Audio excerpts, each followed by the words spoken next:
This podcast is part of the Gonna Geek Network. The opinions expressed may not represent other podcasts or affiliates of Gonna Geek. Check out more podcasts at GonnaGeek.com and get ready because geekiness starts in 3, 2, 1. You have been granted clearance by Director Phil Coulson. Stand by for S.H.I.E.L.D. debriefing.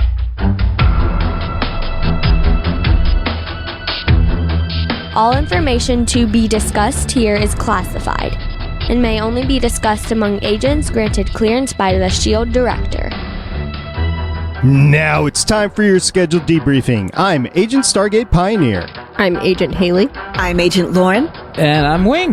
Welcome to Legends of S.H.I.E.L.D., a Marvel Comic Universe podcast. This is podcast number 81 on Daredevil Season 1, Episode 7, Stick. This podcast is recorded on Wednesday, July 8th, 2015.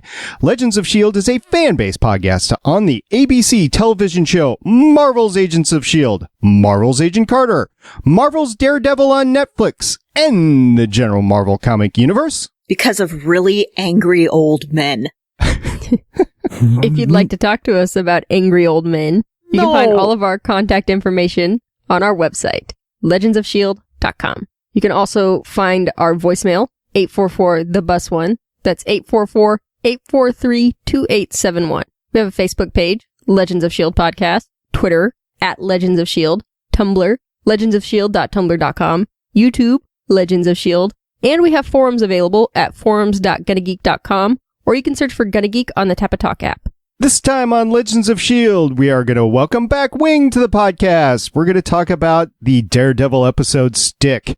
We're going to get an Adams S.H.I.E.L.D. mission report. We're going to talk about your weekly, actually monthly Marvel news since we've been away for so long.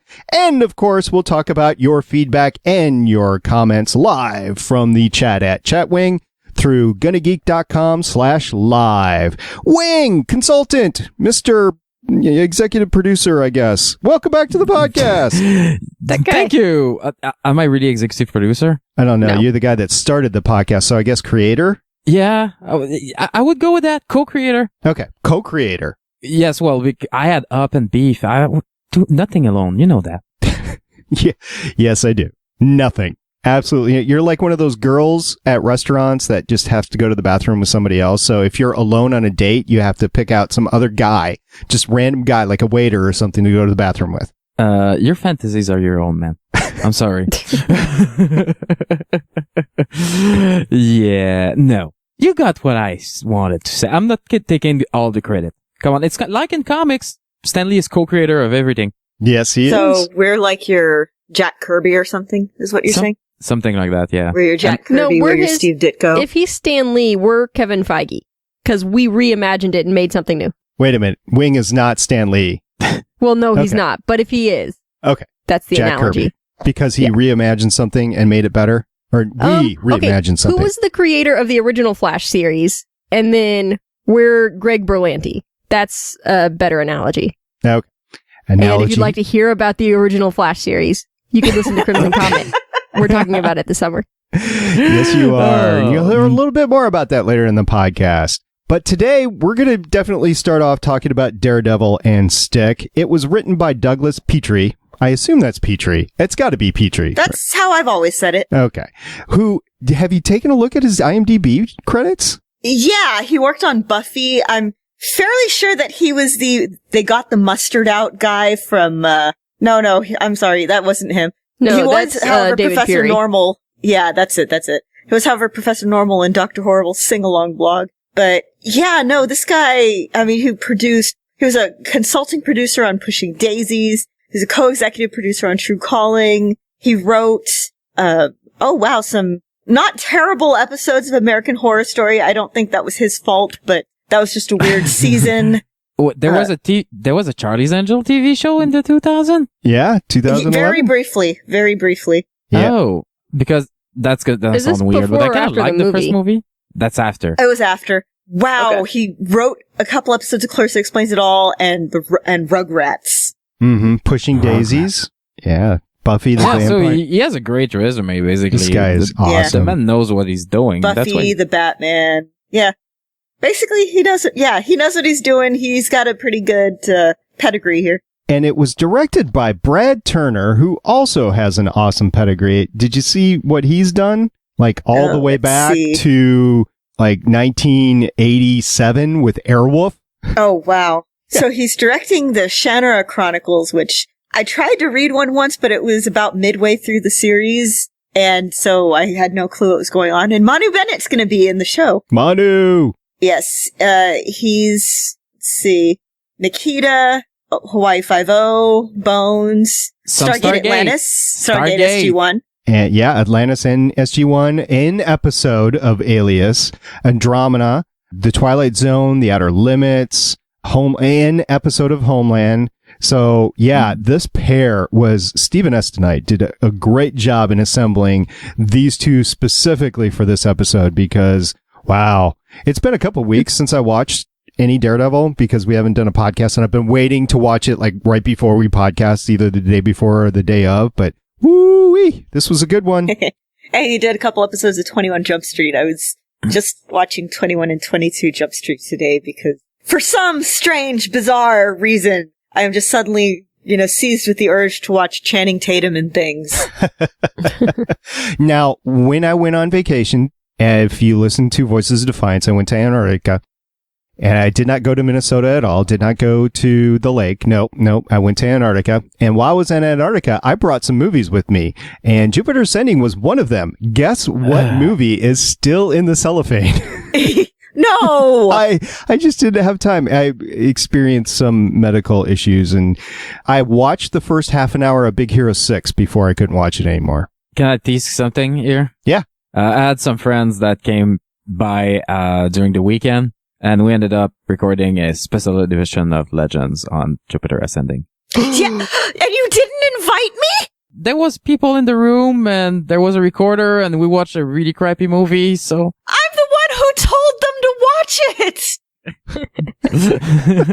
it! Wayne, you screwed up, buddy. Say you're sorry. Say you're sorry. I'm sorry. I'm sorry. Okay, back to Stick. Oh, this is to the beginning scene. And the elevator with I assume it's Japanese guy. Maybe that's a bad assumption. You think it's Chinese, Japanese? No, it's Japanese because they're talking about Yakuza at some point. Okay. Yeah, given a lot of the context of the rest of the episode, yes. So, Japanese guy tries to shoot, completely misses Stick. Might have not even been in the elevator. We have no idea. He gets interrogated. He gets his hand chopped off, but it doesn't matter because it's better for his family if his head gets chopped off. Again, I pointed out when I kind of jumped the gun and live tweeted this episode a week early, but this episode's Empire Strike Back, this show's Empire Strike Back bit.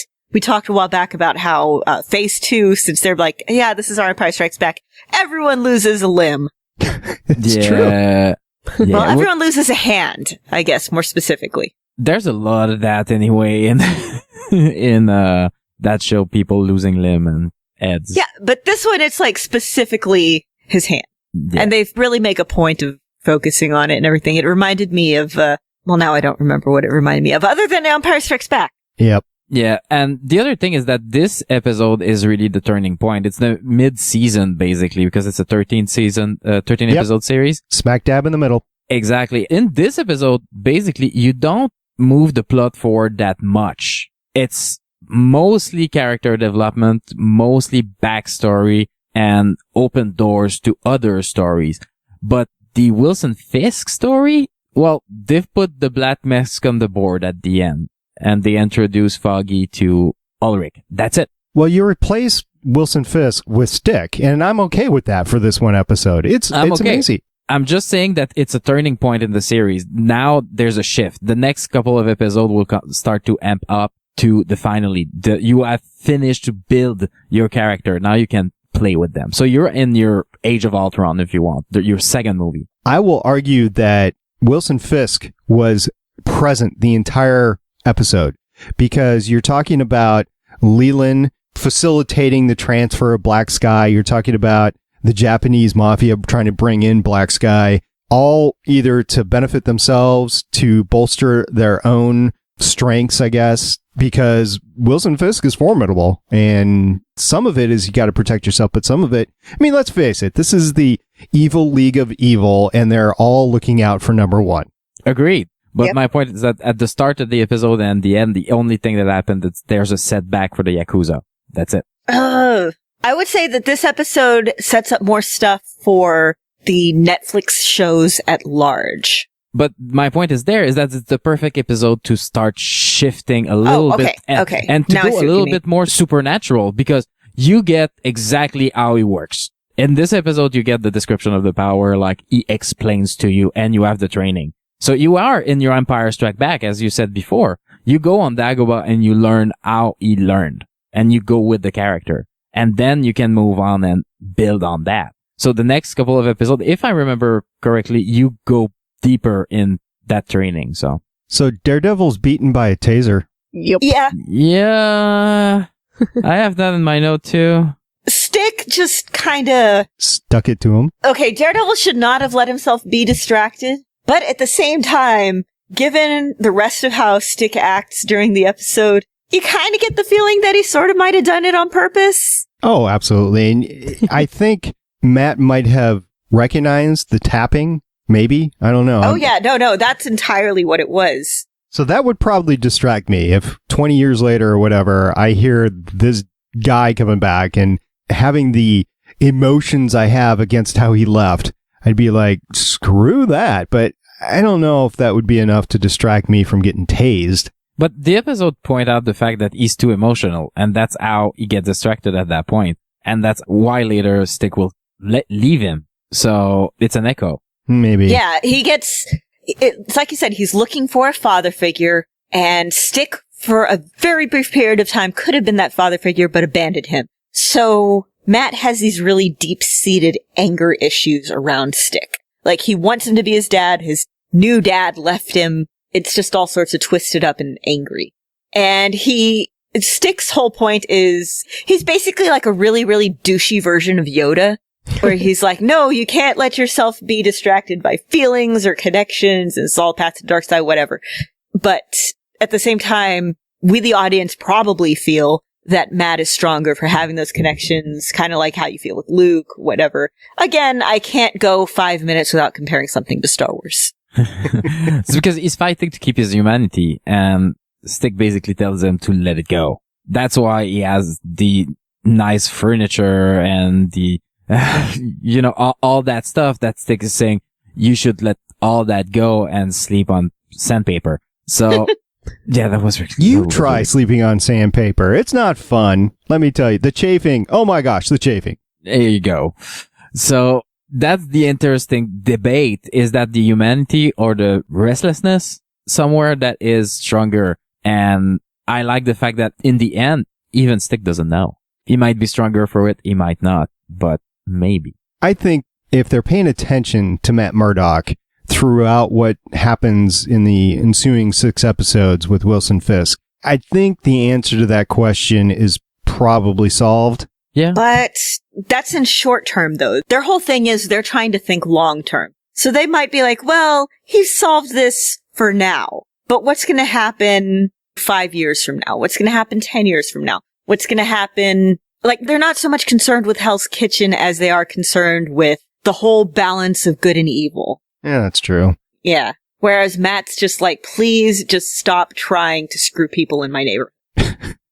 So, who is that guy in the end with the cuts on the back? We're not entirely sure. I was trying to look this up last week and back when I first watched the episode, and I'm pretty sure he's some sort of representative from Kunlun, but it's never definitively said. Huh. And I can't find it anywhere. It seems to be the back door to Iron Fist, basically. How is that the back door to Iron Fist? Enlighten me. This kind of cult of the dragon. Yeah, the whole thing, and it's going to be more in, I believe, the next episode, is you find out who a lot of Madame Gao's connections are, and it's very much tied in with Iron Fist. And here, you see a lot of what Stick's introducing is this whole element of mysticism with the meditation and everything like that. And at first you think, oh, okay, whatever, he's just some weird old dude. But if you've read the comics, and especially if you've read the comics and put it together with the whole demon child and the representative from Kunlun at the end, you're like, oh no, oh, okay, wow, there's actual demons and ninjas and all sorts of supernatural things that are starting to go on. And Matt knows none of it. He's just kind of, again, please stay the hell out of my neighborhood. It's like... It's kind of cute. It is kind of cute. It's like you're trying to keep ants out of your kitchen while there's a wildfire going on outside. I do that all the time. Yeah. Gotta kill those ants. I hate ants. That's how you get ants. That's how we get ants. So we hear that Matt's mom is another story. What do you think about that, Haley? Okay, so the nun said specifically that, well, that's another story, but clearly she knows that story. So I'm wondering when we're going to see that nun again and when she's going to spill the beans. Is she the mother? No, I don't think she is the mother, but I think she knows the mother. This would be, we had this discussion before about there being flashbacks in the next season of Daredevil. I think this would definitely be one of the key things to bring back the flashbacks, is to talk about or discover the history of Matt's mom, and that she was probably around for a little bit, but did not want to deal with anything. I don't know. I don't know the comic story behind Matt's mom. Oh, she's a nun. She is a nun. Okay. She is. She's a nun, and she didn't want to have Matt, so she had the baby and enrolled. That's it. I see. So yeah, that would be an interesting story. So, with the fact that they're hinting at Elektra, that could be an interesting counterpoint. Oh. Stick's training method of just berating Matt the entire time is interesting. Again, he's like some sort of anti-Yoda. Yoda is like, okay, stand on your head while I recite mystical fortune cookie stuff at you and kind of sort of encourage you, but not really. Whereas Stick is just outright, I'm not going to say abusing Matt, but kind of abusing him. He's hurling abuse at Matt. A little bit. And hitting him.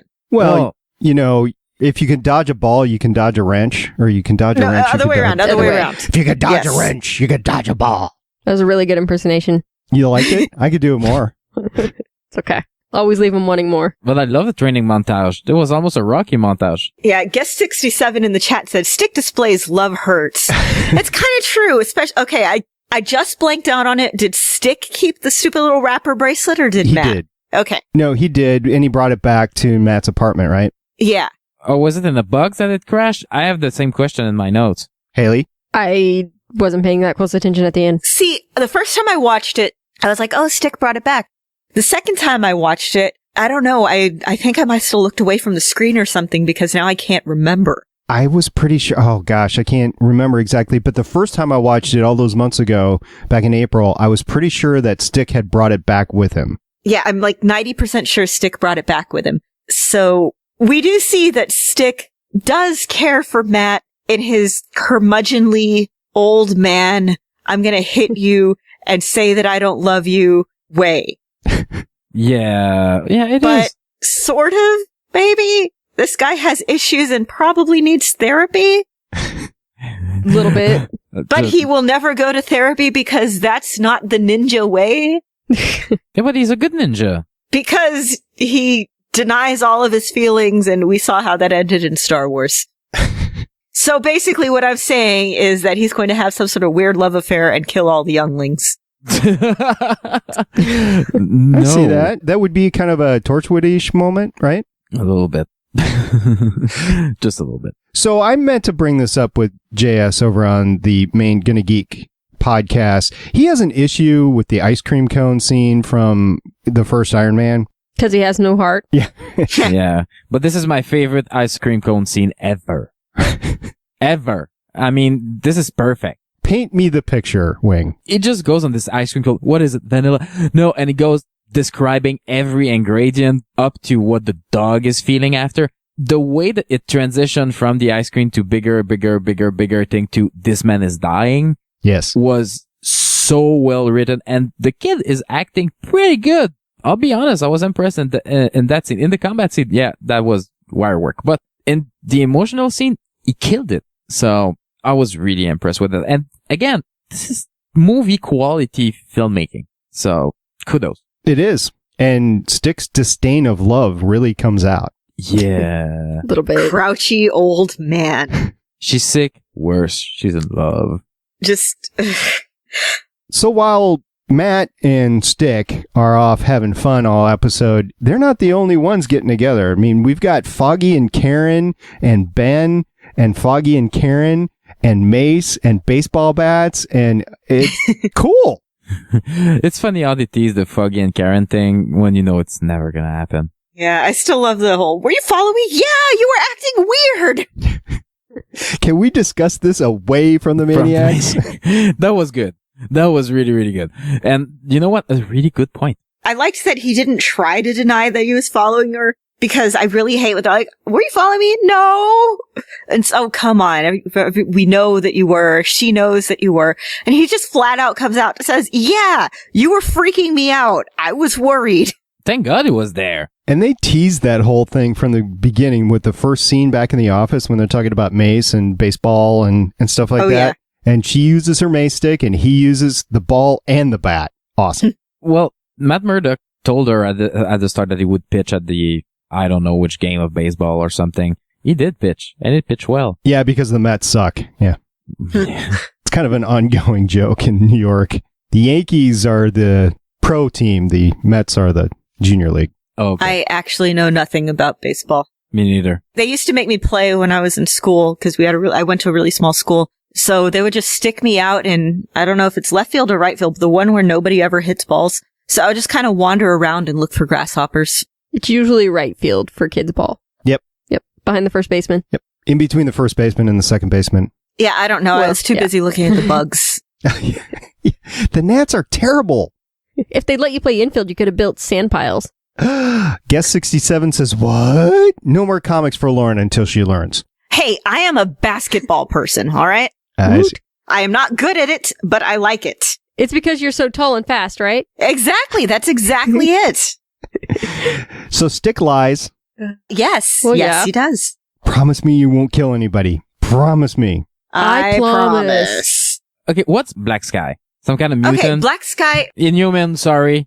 I think he's a demon host. Ooh. Nice. Okay. Really, that cute little kid's a demon host? Dang. Good thing Stick killed him.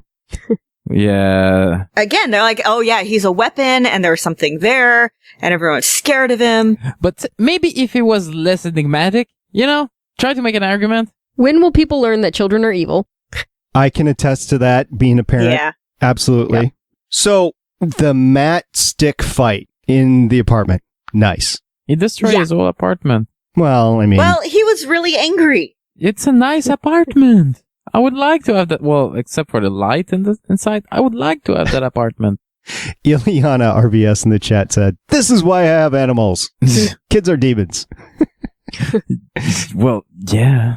Yeah, so, Matt can't see the apartment, so I don't know what a big loss it really is. Maybe it smells. That's interesting. So I'm looking up Black Sky just to be positive. I'm looking up like all these articles and stuff. On the Marvel Cinematic Universe wiki, under trivia, the maps seen by Nobu throughout the series have the characters Kurosora, literally Black Sky, on the apartment buildings his organization wanted. The same one where Elena Cardenas lived. Okay. But anyway, that was a good fight at the dock. Yeah, that was a good fight too. I mean, all the fights in this episode was really good. Okay, so the fight was good. Stick does not know how to fire a bow at all. No. In the comics or... In this episode we just watched. Yeah, right. Come on, you watch so much Arrow. You know that's not how you shoot a fake arrow. You know that. If you're going to shoot a fake arrow, you got to do it without your shirt on. That's just how it's got to be. Man's got a point. Stick can keep his shirt on. It's okay. This is from Haley, who wants more shirtless scenes. Yeah, Stick now. Leave the shirt on. I like it with the shirt on. Charlie Cox, on the other hand, he can take his shirt off a little bit more. Especially when he's not oozing. Right. Usually he's oozing when he has his shirt off. I know. Yeah, I think the next episode there's a lot of oozing going on. I'm pretty sure it's the next. Great. Yeah, he gets beaten a lot in this series. Well, I mean, he bleeds. Yes. This happens like a week after the last episode, right? Probably. Something like, it's not very long. Because Foggy is able to move around, right? His side was basically split open by the shrapnel, and he's able to move around and stuff now. And yeah, Daredevil isn't as beat up as he was. I mean, he was really beat up last episode. That was some harsh beating that he took. Yeah, but now we know that he meditates and he heals faster. Yeah, but he wasn't that good at it because, something that I caught that cracked me up was, and again, this is a little bit skipping ahead to the next episode, but in the flashback when Stick says, all right, tomorrow we'll move on to knives, and then Stick leaves. So the next episode, not even the next episode, just continually, what does Daredevil keep getting attacked by? Nice. I get it. Right? He missed Knife Day. Exactly. He missed Knife Day. Also Taser Day, probably. Well, yes. Nice bull. Tasers probably didn't exist back then. Yeah, when did they... I don't actually know when they invented tasers. You know, I did some research into tasers for a podcast. Why? No, it was for a For podcast. science. Get off his back. I don't remember which podcast it was. I did some research on Taser with my children. Podcast. Yeah, right. No, I've Field testing. been using cattle prods for quite some time, but it was two guys that wanted to do, it was space related. It's got to be Voices of Defiance that I did it for. Anyway, it was two guys that were hired by NASA to develop a non-lethal form of peacekeeping. So instead of a gun, they developed the taser. And it didn't really take off until, I want to say, the late 80s. So tasers really haven't been around all that long. Wow. That was a piece of knowledge. All right, now I have to, Google it. Yeah, it says that NASA began developing it in 1969, which he named after... Oh, yeah, I did know this. Yeah, his friend. A childhood hero, Tom Swift's electric rifle. Right. See. There you go. SP gets all rocket science-y, and everybody in the chat can have their drink. There you go. Can I have my drink? Anytime. Okay. Anytime. Yay. So the whole Ben thing keeps up the fact that they're investigating the same thing that Daredevil is investigating, plus they're investigating Daredevil. And by the way, we didn't talk about it, but at the beginning of the episode, Foggy has this whole rant about how he wants to slap Daredevil a new one. Yeah, and Matt's there but not really, right? Just in the thinnest of veiled attempts to defend himself there. Well, I like how Matt just does not answer the question. He basically works his way around and he's like, yeah, okay, I'm good. It sets up that scene that we're going to see. Is it next week or the week after? Foggy and Matt coming to terms with the reveal. I think it's not next week, it's the week after. Okay. Yeah, he needs to take a big beating before that, if I remember correctly. Yeah. There's much oozing, and then there's the making up. Because he's on the couch for that entire episode. He can't move. Yes. He's oozing. All right. You guys have anything else to say about the episode? Any likes, dislikes, anything that we skimmed over? When I first saw the episode at the very end, when we see Stick talking and we see the incense, we see that guy's back, and I just went, because I am positive, and so is apparently the entire rest of the internet, that guy is some sort of representative from Kunlun, and it's gonna all tie back into Iron Fist. And that's when I realized, oh man, this is where they're introducing the supernatural side of Marvel. They're not waiting for Doctor Strange, just like they didn't wait for the movies for the Inhumans. And it just, serious shiver right up my spine. And I was like, oh man, this is amazing. This is my favorite episode. It's happening. It's happening. My favorite little moment of the episode is when he goes to attack the accountant and the guy's like, what do you want, my wallet? I was like, come on. Just so... Yeah, he's trying Doesn't to... care. My wallet? I just cracked. So Adam in the chat asked us a question. He said, did you talk about how Punisher should say the same line Stick did about Matt's conditions for teaming up? Yes, agreed. Go right for the show. We'll cut you a check. And then Guest 67 says, but tasers give a crackling noise right after release. He should have heard it. Yes, he should have heard it, but I think we've explained that we think his emotional divide about being distracted by Stick. And oh, by the way, he just broke up with his girlfriend. So, I mean, the guy's a little emotional. Tell him to suck it up. Was she hot? How would I know? You always know! So, Haley, what you got? Okay. Punch him in the face with my fisticuffs. Fisticuffs. Hottie McBurner phone. Ooh. Let's see. That's not really a good one. Come on, make it clamorable. Shush. An old guy just lit you up. You ain't taking care of beep. There are no heroes, no villains, just people with different agendas. Interesting. And then this part was in Spanish. which I'm not going to speak because my Spanish is terrible, but this is the translation they gave. I live like this, and that fat blank is lying on a beach. Oh, I love that part. I love that part. And then she's getting all mad at Karen for, well, not mad, but she's just admonishing her for cussing in front of Jesus. And then she says that, and then she's like, sorry, Jesus. My bad. What about being a bad? I was like, yeah. I wouldn't mess with Mrs. Cardenas. She could mess you up. No. That's the thing about old Hispanic women. They will mess you up. They have no compunction about messing you up. This is why I look forward to being a little Mexican grandmother. I look forward to that too. Just hit people with my sandal and ask, take no crap. At that point, we're going to do video. Tell me at that point we're going to do video. Sure. We'll do video. I think we'll have to do video. You're like Toph. Basically, yeah. Okay. They don't know what we're talking Yes, about. guest 67 with the purse and the chancla. Fear the chancla. Oh, Ileana RVS is calling you out, Lauren. She says, why wait? Because people are less forgiving of people in their 20s and 30s smacking people around. That is actually true. That's true. Unless you're doing Jackass. We won't be doing that. Right. Okay, it was a really good episode. I have not been ordering, like we do with the MCU, I have not been ordering these in my favorite to least favorite or whatever. I could just say I enjoy watching every single episode, and it's fantastic. It's either suspenseful, dramatic, very action-packed. It's good. Every single episode is good, but this one was particularly good because I like the flashbacks. I don't know. I'm just drawn to them. I like them. It's fantastic. Absolutely. So you guys got anything else to say about Stick? He's kind of a douche. A little bit, but, in that good grandfather way, I guess. Maybe. But also I liked that he is played by, of course I blank out on his name right now. He plays Jack Crawford in Silence of the Lambs. Ooh, I forgot about that. Yes. Yeah, Lawrence Fishburne? No, the other, Lawrence Fishburne took the role because they worked together in Apocalypse Now. And they were like, he kind of took Lawrence Fishburne, who was very young at the time, under his wing. So he took that role in deference to guy whose name I suddenly can't remember. Scott Glenn. Scott Glenn! Yes.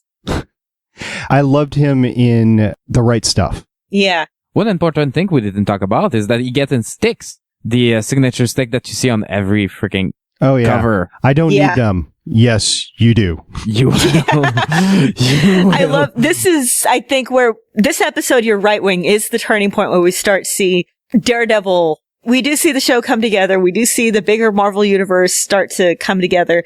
And we see Daredevil come together in that he starts to get the sticks and he starts making the move toward becoming the Daredevil that we know and in most cases love if we read the comics and like him. Yes, and I'm assuming that we like him. Yes, we do.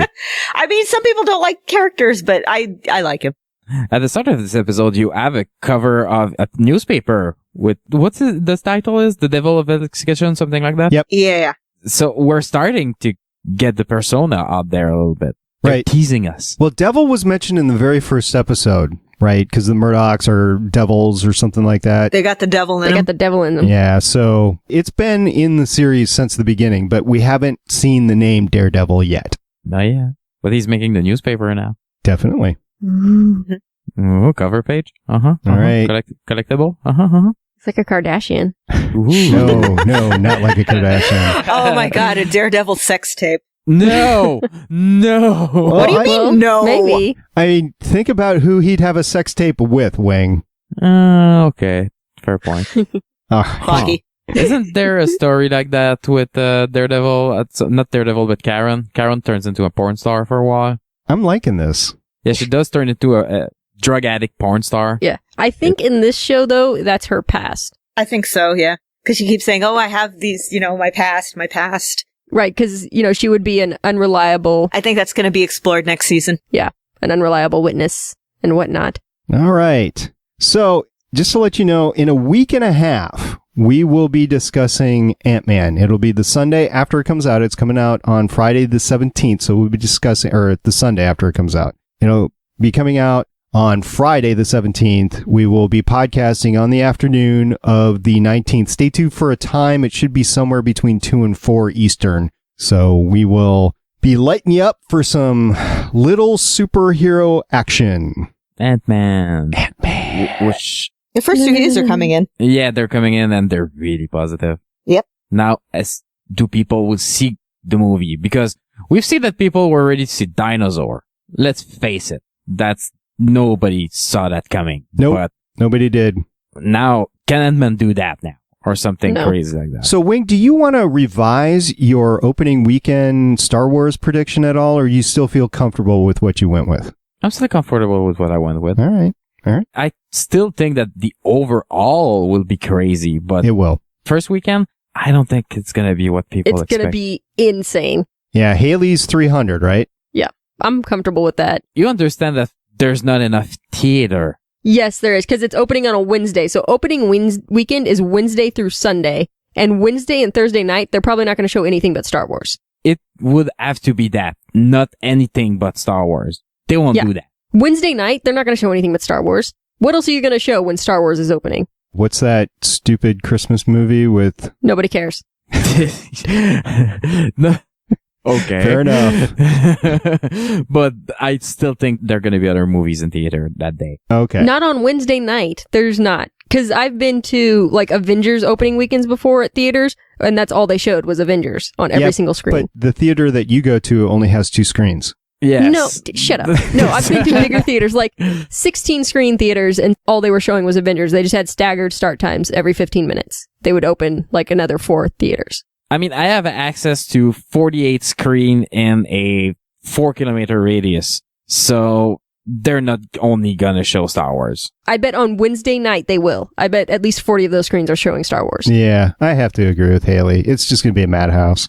We'll see, though. We'll see. And we've got Ant-Man, like I said, in a week and a half. We'll be podcasting that following Sunday, so the 19th. All right, you guys ready to get into some comics? Yep. Let's do it.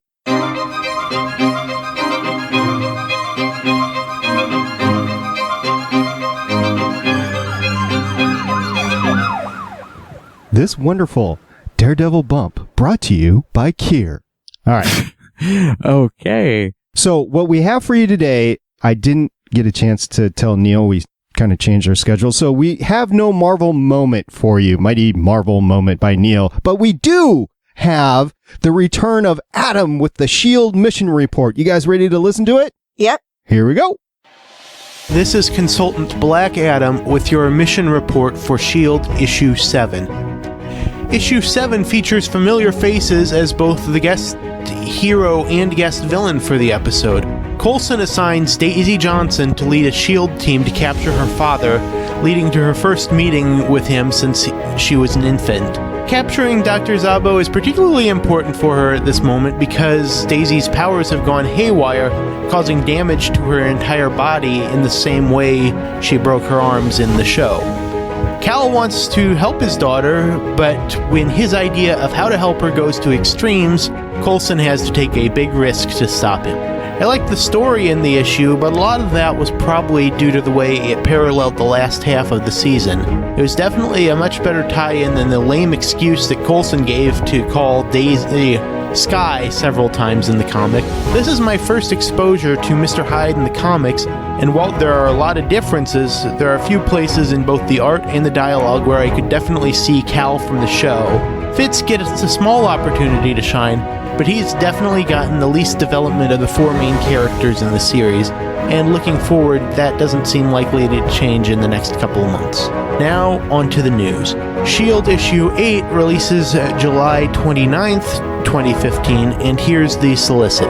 Agent May and Mockingbird, together against a band of superpowered monstrosities whose souls must be found and returned to them if S.H.I.E.L.D. is to survive.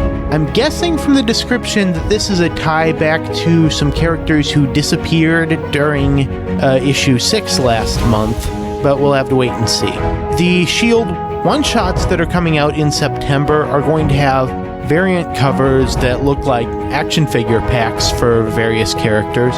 The Mockingbird one-shot will have an Agent Coulson action figure variant cover, while the Agent May Cavalry one will have Agent May.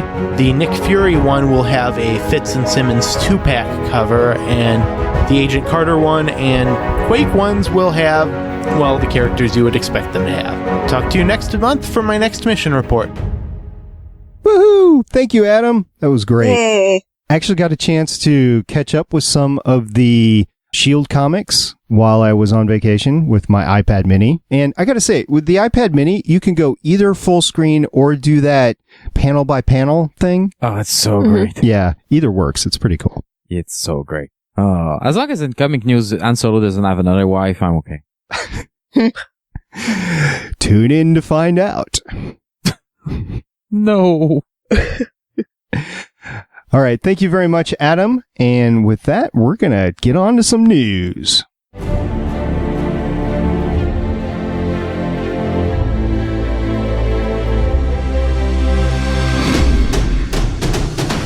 Woohoo! Before we get into news, though, I have to say that we are part of a wondrous network, and every single one of us on the podcast are in the throes of other podcasts or thinking about starting other podcasts or whatever.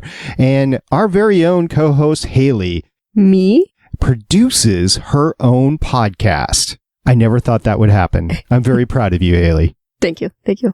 But recently you released an episode 28 of the Crimson Comet on the Flash commentary. How'd that go? Yeah, we started watching the 1990s Flash series, and it is a show that was on the air in the 1990s. That is the quality it is.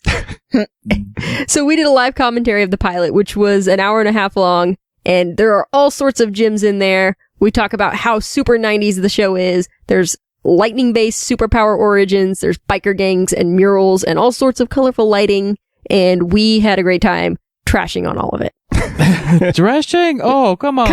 Kinda. Yep. I used to watch that show. Not a bit of nostalgia? Oh, the suit was so cheesy. It was like molded out of Batman. It was so Molded out of Batman? Allah. Oh, okay. It's hard to understand him when he speaks French with a Canadian accent. Girls got a point. Yeah. I don't know. I kind of like picturing Flash wearing an outfit that's like somebody ran over Batman with a steamroller and he's just kind of wearing it like a coat. Wow. Okay. That's not a visual I ever thought I would have in my life. But okay. So if you want to go ahead and watch the episode during the commentary, you can pick up the Flash 1990 series from Walmart. You can stream it from Amazon Prime. There's a lot of different ways you could do it and listen to the podcast. I have to advise against spending money on it. Boo. So Amazon Prime it, basically. Okay. So this week, actually for the last few weeks, I think it's been about 3 weeks since we've been behind the mic, and there's been some news. I think Marvel took a little holiday around the 4th of July, which is great. And Canadian Day, too, by the way. Congratulations, Wing. You guys kind of copied us for another year, so that's pretty cool. Hey, we use that day here to move. That's it. It's moving day? It's moving day. Seriously, all the leaves end on the 1st of July because everybody has a day off to move. That's Memorial Day here. We created a whole weekend at the beginning of the summer so that we could do that. Except now everybody goes out in the river and drinks. Yeah. Or the lake or whatever body of water is I nearby. don't see a problem with either, really. It's because you're not moving that day. That's it. No, I've decided to get on a schedule where I move in December every year. It's great. It's not freezing cold or anything.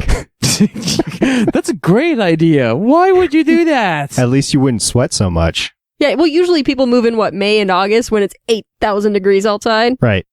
Yeah, 1st of July, it's really hot. Or rainy, like this year. It was great moving day today, this year. So anyway, Marvel decided to take a little holiday, which was great. So Maybe they moved. We were able, well, maybe. Well, no, it was DC that moved out of New York, right? Okay. Yes. So DC moved, but Marvel stayed.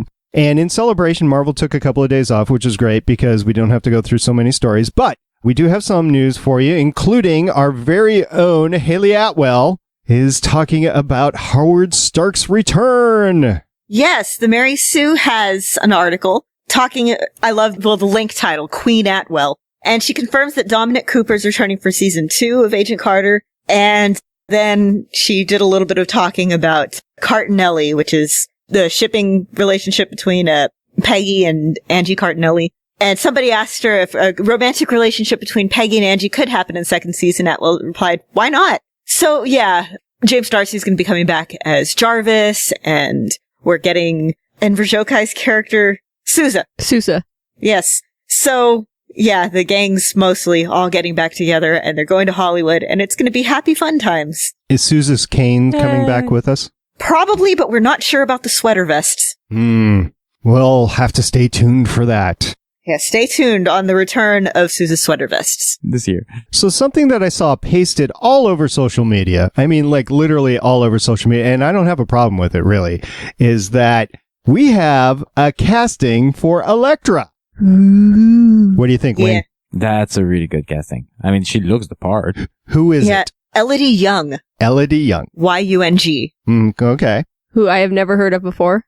She was in G.I. Joe Retaliation, which I did not see. Me either. I saw that. Of course you did. That was not very good. She was Jinx. Oh, see, I enjoyed Rachel Nichols in that, and I also enjoy her in Continuum, but nobody else enjoys Rachel Nichols. Wait, Jinx is a ninja that wear red's color. So, yeah, okay. So, pet casting, all right. Just a little bit. No, but I'm just say. Yeah. I'm willing to give her a shot. She does look the part. She looks pretty cool. We'll see what they do with her. We'll see if they keep the weird red bathing suit costume. They have to. Not necessarily. No? Really? No, it's not really practical for a ninja. No, they could give her, like, pants. Yeah. They could give her something where you could actually, like, blend in and be a ninja. Yeah. Well, but pants are no pants. I mean, we had that conversation a lot. I have a daughter who's a dancer, and she does not like to wear pants because that constricts her movements. So I'm just saying something besides a loincloth. I'm fine with the loincloth. Hey, if you want your shirtless scenes, I want my loincloth scenes. Yeah, but I'm not getting my shirtless scene, so you don't get loincloth scenes. Oh, man. Marvel, shirtless scenes. Come on. Let's go. I don't agree with this deal. Can we discuss that? Anyway, so we do have an Elektra confirmed for Daredevil Season 2. It's gonna be fun. We also, we don't even have a date for this yet. We're assuming it's December, but we have some Jessica Jones. We used to say AKA Jessica Jones. We don't anymore, but we have some Jessica Jones set photos. Yes. So, naturally, I'm just squealing at this point. I don't hear it. Interesting. Ow. That was a squeal. You know, we haven't gotten a Science Babies this episode either. I was thinking about that. No, we haven't. Because we haven't talked about them. I guess Fitz and Simmons in the comic variant, which, yay, Science Babies. There. Woohoo! Got it. So, okay. According to superherohype.com, why do I say according to? It's on there. They have the pictures. They've got pictures of the set, and it's mostly Kristen Ritter in kind of the same outfit that we've seen her in before, except this time there's more blood. And yay. More blood. So, yes, just more evidence that it's happening and that it's coming up soon and hopefully sooner than next year. I would like it to be much sooner than next year. 2015. Yep. Not 2016, 2015. Yes. So I didn't know this. Daredevil is actually filming right now? Yeah. Yeah, that's it. Daredevil's already shooting as well, so they were ready to turn over. They knew what they had there because that's crazy. The pre-production should be longer than that. I'm either afraid or they're really well planned. Well, they only did 13 episodes, and any of the other superhero seasons are fuller seasons on TV, right? 20 episodes or something like that.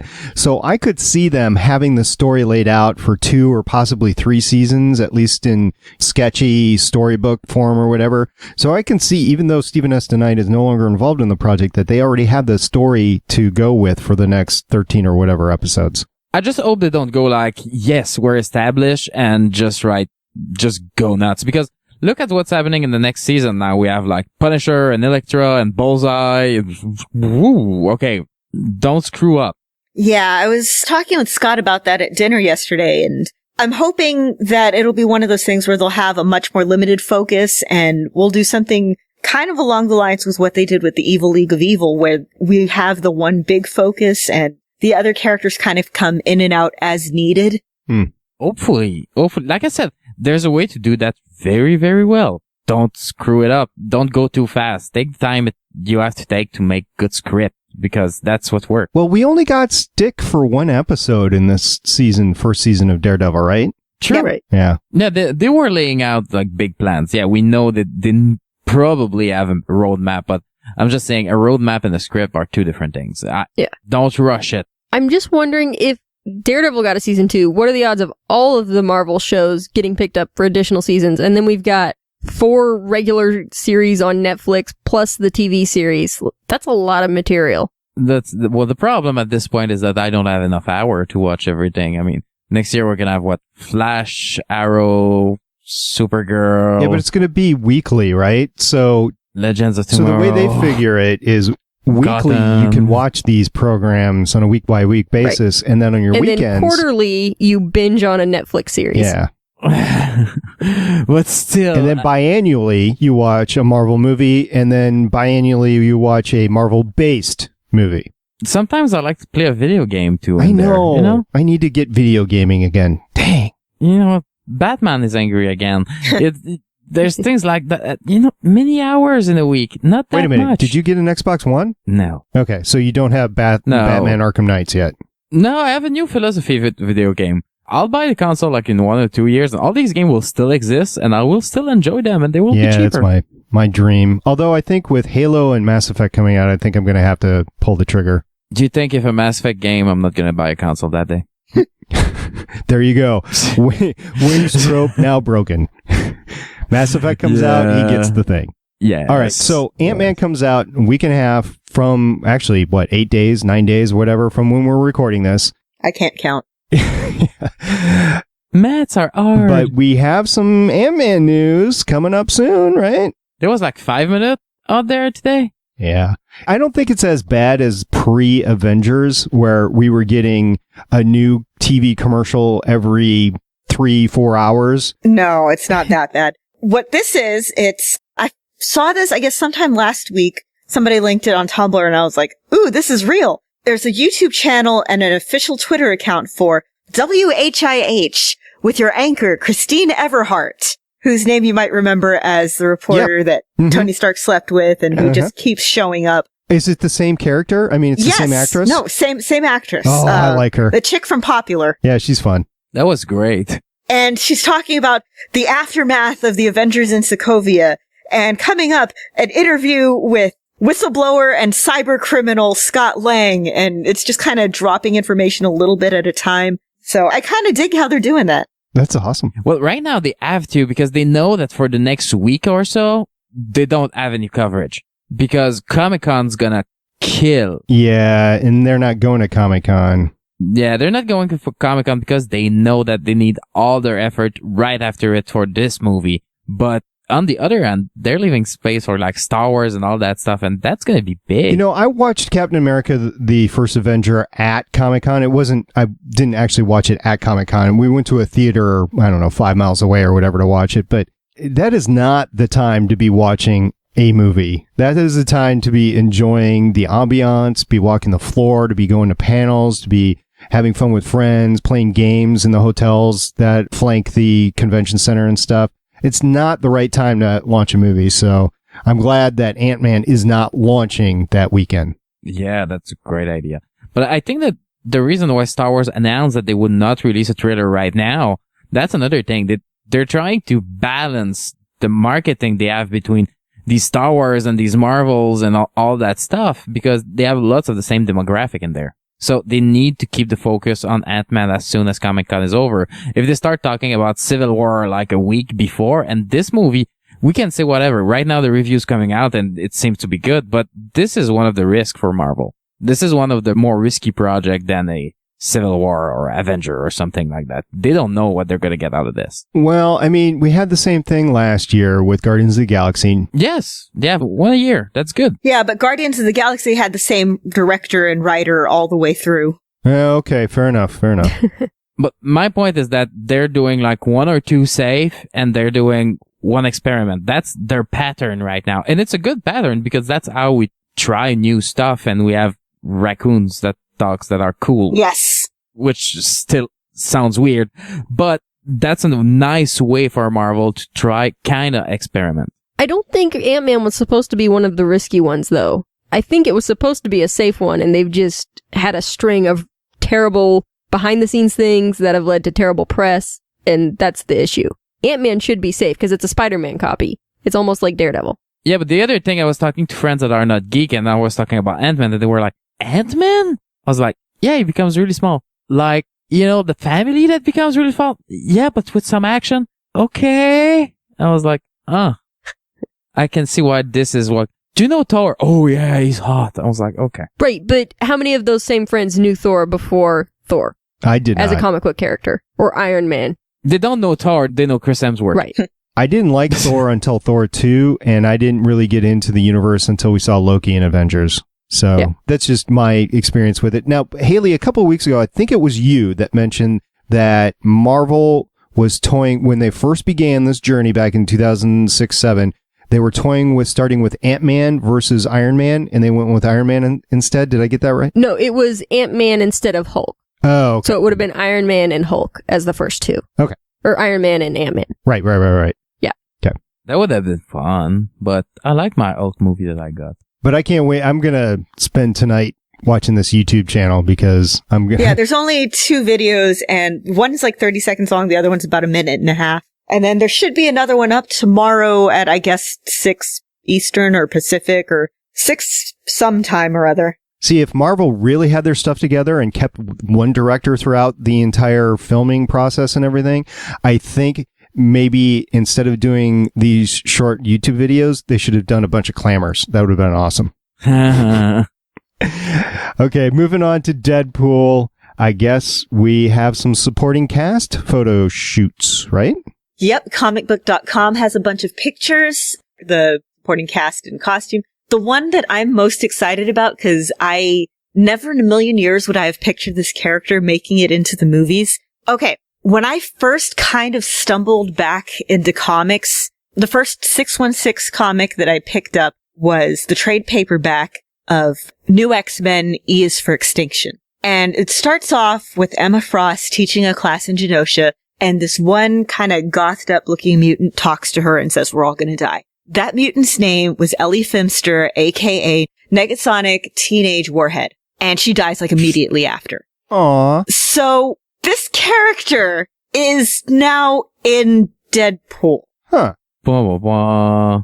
I was flipping through the news, I guess a couple days ago, and I saw this and I'm like, wait, who is, what the what? Huh? What? Who? And I looked and my brain just kind of shorted out. And I just flashed back to 2001, 2000, whatever year it was that I picked up that book. Cause this is like an extremely minor character at the time. She showed up again, I think, as some sort of like techno-organic corpse in Necrotia. Yeah, but that's kind of fun though, because It is! I love it! they can do whatever they want with this character now. Seriously! And Deadpool need to be able to do whatever he wants in this movie. I can't wait to see what they're gonna do with this, because this could be the best thing that happened to comic book movies since X-Men, or totally forgettable. Yeah, That's the step. It could be a lot of fun. So yeah, other than her, there's a bunch of other people. Marina Baccarin is in one of the pictures and she looks good as usual. But this is making me so happy. It's gonna be great. Can't wait to have some Deadpool. Yeah, I'm actually starting to get, not starting to get, I've actually kind of been. Oh, and there's a picture of non-cancerous, weird-looking Ryan Reynolds with Marina Baccarin, I'm guessing pre-signing up to be Deadpool. And he's wearing a Rent t-shirt, which amused me. Yeah. So I'm kind of hoping maybe we'll get some musical theater Deadpool. What? Well, in addition to that, Deadpool is hitchhiking to San Diego Comic-Con. Yes, he is. We have the picture evidence to prove it. That's really cool. The marketing for Deadpool has been top-notch. The April Fool joke that they did with the commercial, the interview where he chopped the head of the interviewer was amazing. If they can keep that tone in the movie, it's gonna be so fun. Because the Mexican ad, seriously? Chimichangas! Comic-Con, por favor. Yeah. He's wearing the serape and a sombrero and oh man, it's Una cerveza, por favor. It's gonna be great. I really hope it's gonna be great because this marketing is really good. Yes. Ryan Reynolds is gonna be awesome in that. He's born to play this, not Green Lantern. Well, okay. No, don't defend Green Lantern. Okay, I'm not going to defend it. I'm just going to say I had fun watching the movie. That's defending it. It's not defending it. I just had fun. I only saw it once. Good boy. Okay. So another thing I probably will be seeing more than once is the fact that Marissa Tomei has been offered to play Aunt May in the new Spider-Man. Variety. You say yes. Yeah, Variety is basically saying that no, she has not accepted as of today. Today being the day that we are recording, July 8th. What's today? Yes. The 8th. Yes. Good job. I don't remember time. But you remembered. Yay. Yeah, but it seems like kind of a given, I guess. Come on. What is she doing these days? I don't know, but I don't actually know. we were talking about this before the cast. For 12 hours, Jason Statham was it for Bullseye. He was going to be in, and then it didn't happen. And the whole thing with Doctor Strange casting. So I'm not going to count eggs too much in this Marissa Tomei basket, but I'm really liking this. I like her. I think she'd be good in it. It's all right. Well, I mean, considering the previous Aunt May casting, I think she'll pull it off great. It's another case of don't screw it up. Yeah. Because, come on. We've been at this Spider-Man thing since 2001 at this point. Yep. And also, what? We have another director change with Black Panther? Well, it's not so much a director change as it's the person that everyone thought was a shoo-in turned Marvel down. Ava DuVernay, who you might know as having directed Selma this past year. Everyone was like, oh man, she's in talks to direct Black Panther. She's going to direct Black Panther. It's going to be great. And she seemed really excited about it. But on Friday, she said she's not signing on to direct. And, quote, I think I'll just say we had different ideas about what the story would be. Which one Twitter account that I follow said, I think I can picture how this meeting went. Ava DuVernay, Afrofuturism, and technology, and all this stuff in Marvel. We want to talk about Infinity Stones. Ava DuVernay. By then. Which I do kind of think that, I would have loved to see her direct a Black Panther movie. I think that could have been cool, but yeah. But I kind of like this news in some ways because if you think about it, who was supposed to direct Wonder Woman? And then 3 months later, she was like, yeah, we're gonna have like Attack Panthers. And DC is like, no. And they're like, okay, now we're parting ways for creative differences. Don't waste 3 months. Okay, no, you see, I don't want to do that. Okay, cool. We'll call you back maybe one day. Right. I will say that I think at this point, Marvel has gotten so focused on their overarching story that they're sacrificing a little bit for the individual films. And I think we're seeing that, like, there was an interview with Alan Taylor the other day talking about his experiences directing Thor 2, where he was saying, yeah, I was under a lot of constraints in that one. And there was, of course, Joss Whedon and Edgar Wright talking about the constraints they were under. I wonder if it'll change when Kevin Feige eventually leaves, because he's on a time clock now, right? 2018? Or at least when they get through their Infinity War story. Yeah. Yeah, because let's face it, at that point, you have the perfect opportunity to push the reset button. You don't have to hit the reset button. You can go to smaller stories. Yeah, or something like that. But what I'm afraid right now is that we're having serialized TVs on the big screen for hundreds and hundreds of millions of dollars that they're creating these things. And the best of these movies, the one that works the best usually are the ones that stand on their own, where you don't need that background. I would say maybe that exception to that rule was maybe Winter Soldier. Right. But we have different opinions on Avengers 2, granted. But you got to admit that chapel fight scene in the floating city, you wouldn't have gotten that in serialized TV. That had to be in a movie. I agree, but on the other end, we're sacrificing certain scene because they need their Thor bat scene that everybody's like, yeah, what? Yeah. And even just with us like, yeah, it was this or that, and I went with that because I'm not losing. Farmhouse of sexual tension scene. And that was some of my favorite part of the movie. So this is where I'm afraid that they might lose people, and that's where I'm afraid that DC's spat right now a little bit because Batman is in everything right now. Well, okay, so DC has split their TV and cinematic universes, which, in your opinion, could ultimately benefit them down the road. Agreed. That I totally agree. But my point is that everything that we've seen, they're trying to interweave before they have a universe instead of building out of something solid like, not like, I don't want to say like Marvel, but building out of something that works. Right now, we're building out of a movie that is controversial, because I would say Man of Steel is controversial, in a movie where we're banking a lot of Batman and Superman against each other. But if the movie doesn't stand on their own, they're going to go see that one, and they're not going to care on the other one. Well, we'll continue this at another time. In the meantime, I'm going to move on for the remaining parts of the news. We're going to talk a little bit about comics. Marvel Unlimited, Ferris, our buddy, will like this, is that they are offering Marvel Unlimited for 1 month access for a penny at Comic-Con. Woo! Yes, I actually just got an email about this right before we started recording, too. So, in honor of Comic-Con, Marvel Unlimited is offering a deal where when you go to the Marvel Unlimited website, click on Start Now, either sign into your Marvel account or create one, go to the checkout page and use the promo code PENNY, PENNY, and you get this month's subscription for a penny. Awesome. Look, a penny. Then you're back to the $10 a month. Which after is still that. not $10. Which is still not bad for all of the comics, but All of yeah. it. But this month, 1 penny. Awesome. And then we also have posters and air dates and stuff released for the Guardians of the Galaxy cartoon, which was coming out.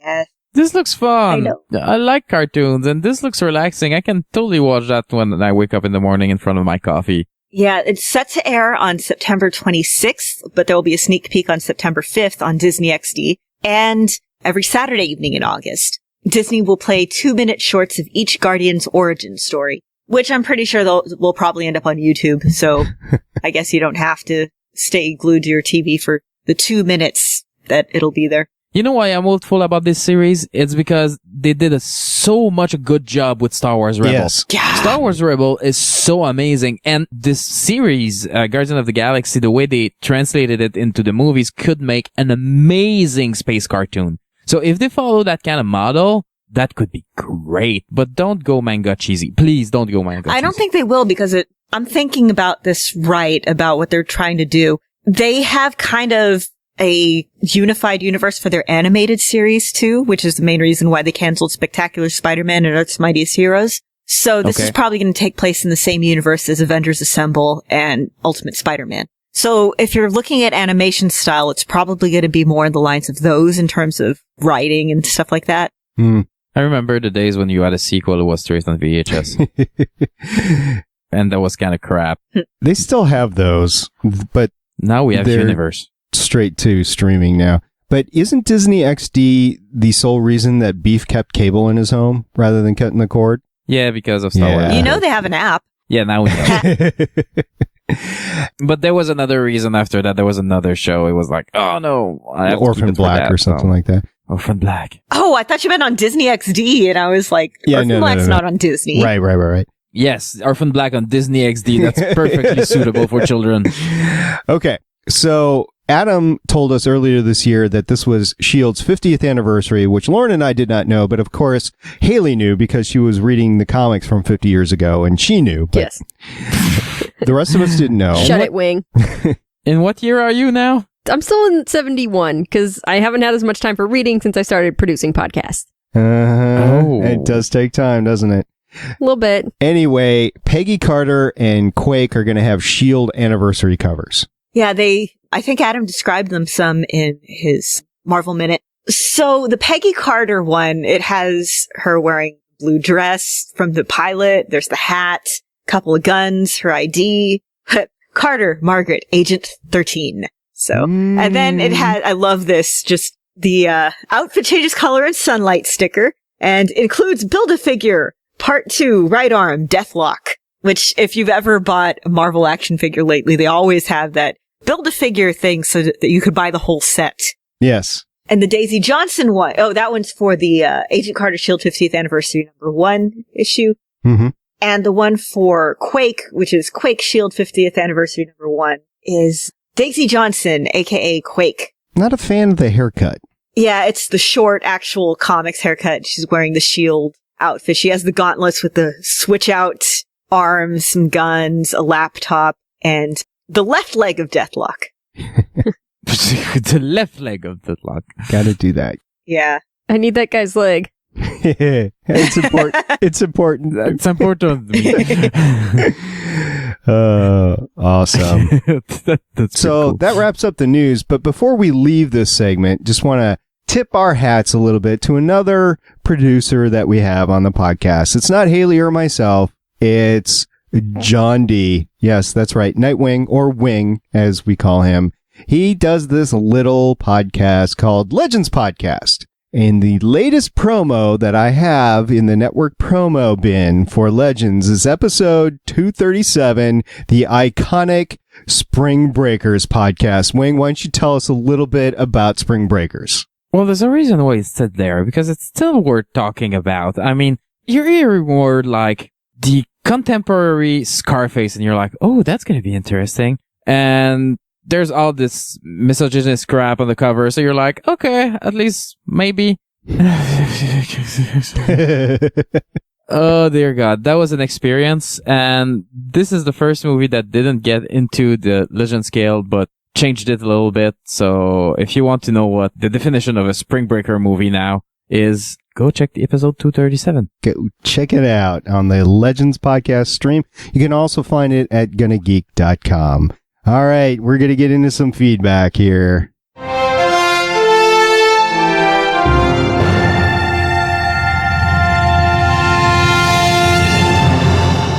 I want to especially thank people like Richard, who goes by @KodiakGWC on Twitter, and our very own Mr. Paracletes. They have been giving us a lot of tweets into news stories and stuff, keeping us informed, which is great because this summer, unfortunately, is just an abhorrently busy time for me. I have no idea. It's like the conflux of like 10 hurricanes for me, but we're muddling through it, and in the process, thank you very much for keeping us informed of things like, for instance, the electric casting. I learned about that on Twitter. Yes.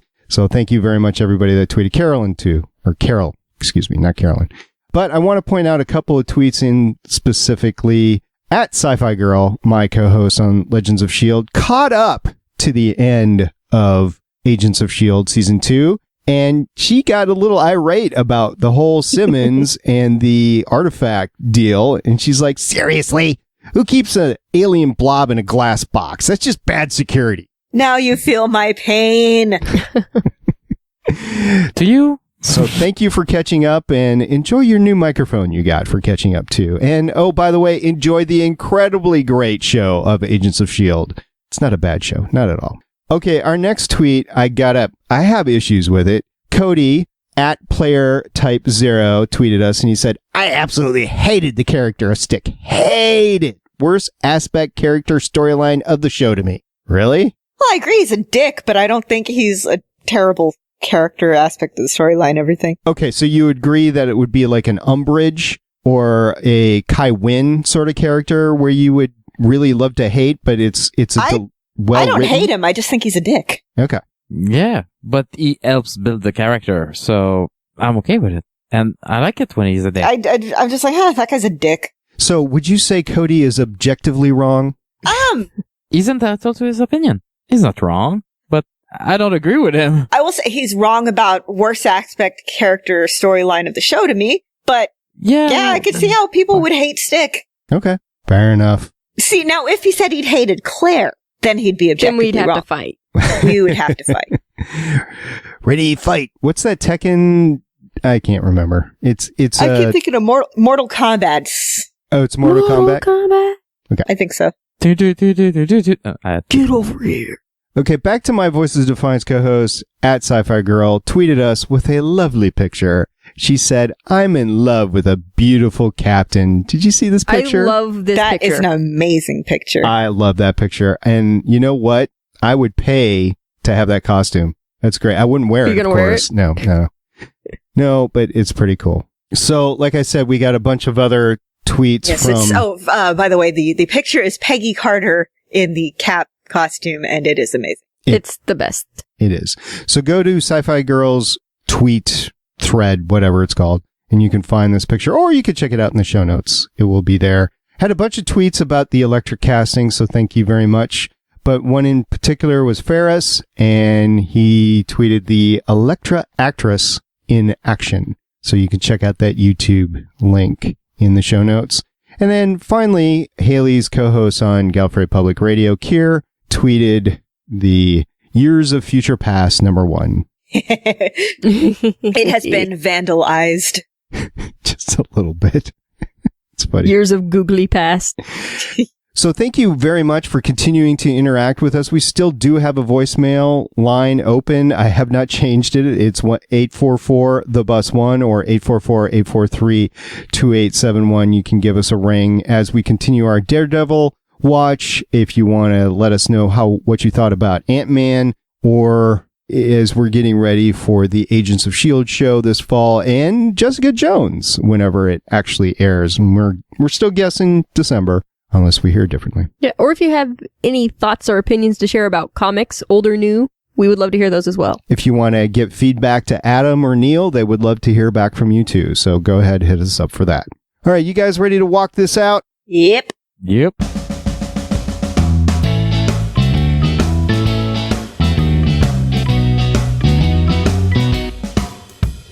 Yay, the happy walkout music.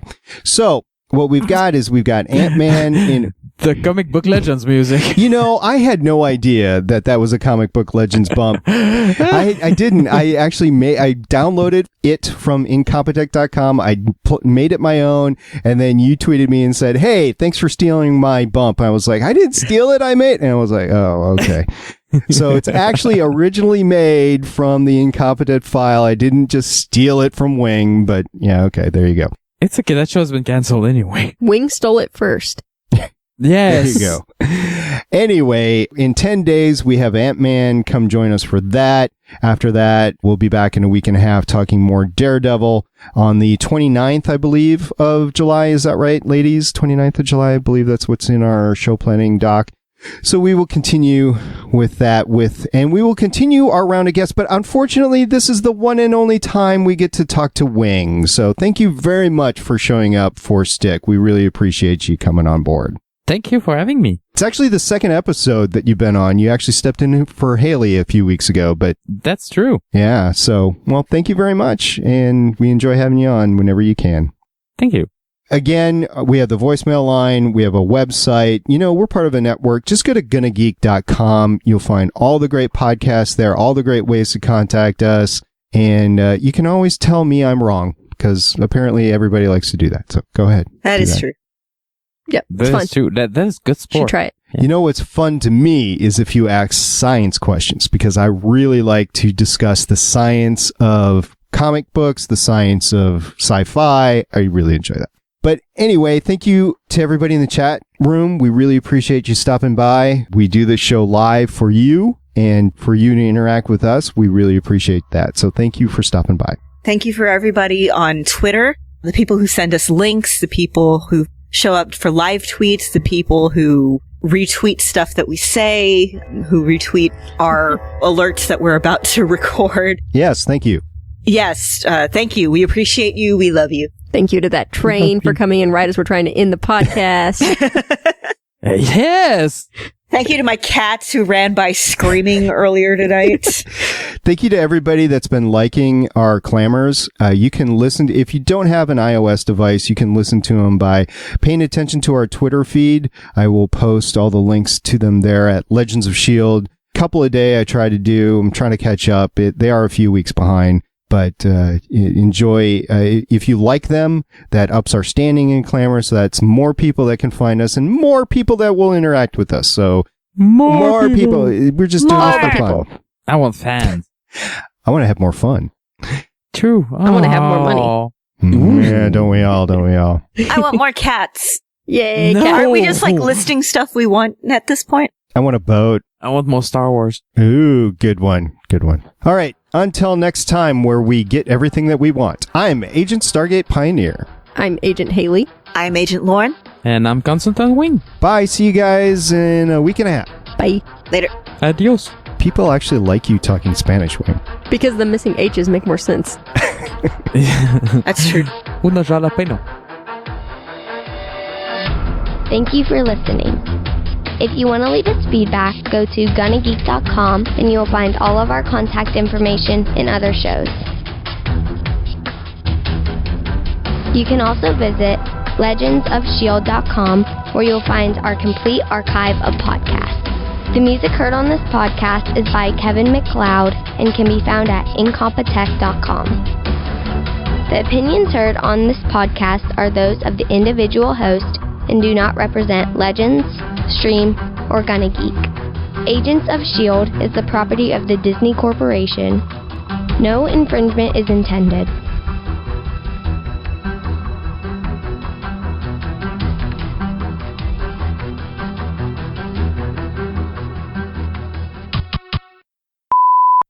trying to write this stupid article on sex robots, and I can't figure out how to start it. Every opening line I'm trying to write just sounds like. Can you frack it? Cody hated stick. We're just going to have to stick it to him. I see what you did there. I've been rewatching Star Wars.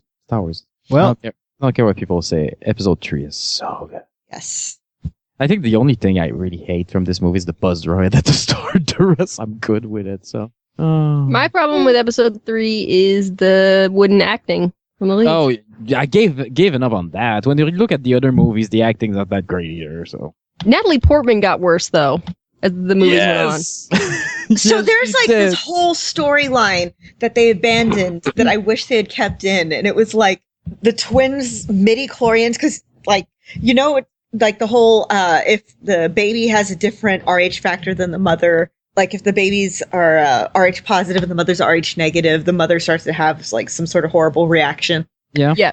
Well, with this, it's the babies have midi-chlorians and the mother doesn't. So she starts to have all these like weird force things happening to her.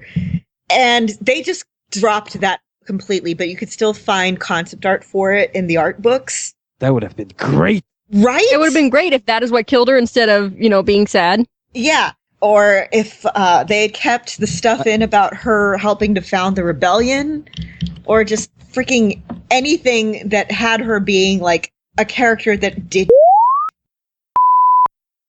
Anyway, I hate people. Which comes back to why I talk to my internet friend, because I hate people. Yes, your one internet friend. Who is that, by the way? I don't know. Huh? And Haley What? is just finishing up the episode. Shh. Everybody be quiet so Haley can finish the episode. I had to double check to make sure that I linked the GIF that I meant and not the sex doll video that I was trying to write about.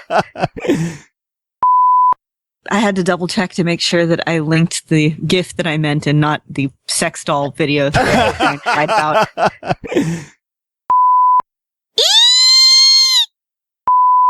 Look, a penny. Broadcast has been successfully terminated.